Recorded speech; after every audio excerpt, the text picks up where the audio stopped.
দেখতে পাচ্ছেন কিনা জানি না। আল্লাহ সুবহান ওয়া তাআলার কাছে লাখ লাখ শুকরিয়া। প্রচুর প্রচুর লেবু ধরছে, প্রচুর পাতায় পাতায় লেবু ধরছে। দেখেন,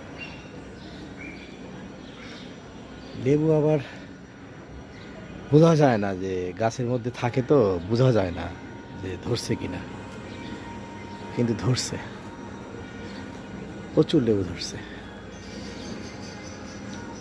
এই দেখেন, গাছ লাগাইছিলাম, এই ছোট ছোট গাছ লাগাইছিলাম, এখন বড় হয়েছে সন্তানের মতো। দেখতেই ভালো লাগে, ফল যখন আসে তখন যে কত ভালো লাগে। দেখেন লেবুর গাছ, সামান্য একটা লেবুর গাছ, কিন্তু 70-80টা লেবু ধরছে এখানে মিনিমাম।